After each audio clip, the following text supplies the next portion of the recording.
உலகம்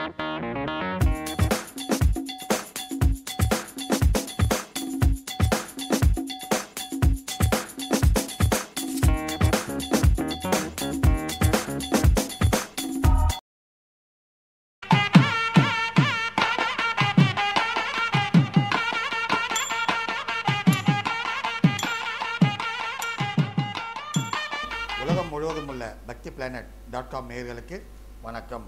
இப்பொழுது ஆங்கில புத்தாண்டு ஞாயிற்றுக்கிழமை உத்திரட்டாதி நட்சத்திரத்தில் பிறக்கின்றது.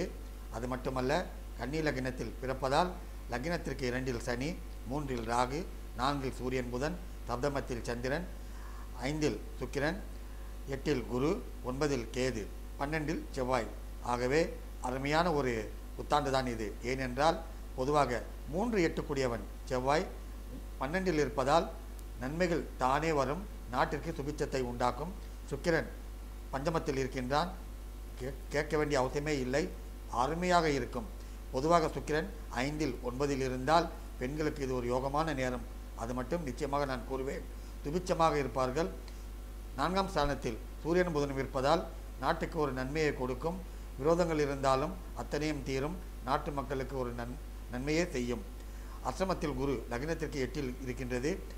குரு மறைந்திருக்கின்றானே என்று கவலைப்பட வேண்டிய அவசியமே இல்லை. தெய்வ காரியங்கள் அதிகமாக நடைபெறும். அதாவது கேந்திராதிபதி 4-7 கூடியவன் கெட்டிருப்பது நன்மையே செய்யும். கேந்திராதிபதி கெடத்தான் வேண்டும். அஷ்டமத்தில் இருக்கின்றான். அது மட்டுமல்ல, பஞ்சமாதிபதி சனி குருவை பார்க்கின்றான். ஆகவே பொருளாதாரம் ஓஹோ என்று விருத்தியாகும். அடுத்தவர்கள் நம்மை பார்த்து போராமைப்படும் அளவிற்கு நம்முடைய நாடு பிரமாதமாக முன்னேற்றம் அடையும். 9இல் கேது இருக்கின்றான். 9இல் கேது சாதாரணமாக எல்லோரும் கூறுவார்கள், தெய்வ காரியங்கள் அமக்கலமாக நடைபெறும், பிரமாதமாக நடக்கும். தெய்வ பக்திகள் எங்கு பார்த்தாலும் இருக்கும். அம்பலனுடைய அனுகிரகத்தால் நாடு நல்ல விதமாகவே இருக்கும். 12இல் செவ்வாய், விரோதங்கள் எல்லாம் குறையும். மழைகள் இருக்கலாம், வெள்ளங்கள் இருக்கலாம். ஆகவே பயப்பட வேண்டிய அவசியமே இல்லை. ஏனென்றால் அந்த செவ்வாயை குரு பார்ப்பதால் நன்மையை செய்யும். செவ்வாயினுடைய சீற்றம் தனியும், இருந்தாலும் சற்று சீற்றம் கொடுக்கத்தான் செய்யும். அந்த சீற்றங்களால் பாதிப்பு ஒன்றும் வராது. ஆகவே அன்பார்ந்த நேயர்களே, bhaktiplanet.com நேயர்களே, உங்களுக்கு நான் கூறிக்கொள்கின்றேன், இப்போது பிறக்கும் புத்தாண்டு கன்னி லக்னத்தில் பிறப்பதால் பெண்களுக்கு அருமையான நேரம்.